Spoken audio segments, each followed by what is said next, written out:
nuna mana yadda za mu sai da docs namu a cikin Bybit. Farko za ka shiga Bybit naka, zai buɗe haka. Direct inda za mu tafi shine ina ne ma za mu fara tafiya.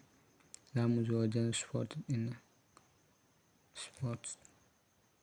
Kana danna spot direct, kun ga page da yake kawo kan trade ɗin nan. Wajen BTC za mu shiga muyi searching docs. Gashi nan, ga docs namu coming soon. Ba a fara wannan ɗin docs ba. To ba mu ɗau misali da wani token ɗin.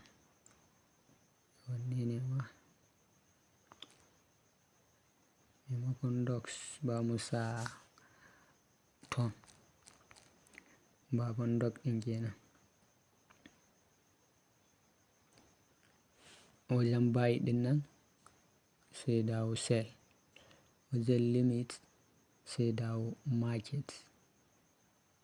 Dan wajen percentage ɗin nan za ku iya ƙure shi ko kuma ku sa half masu sayarwa rabi. In duka ne ka sa 100%.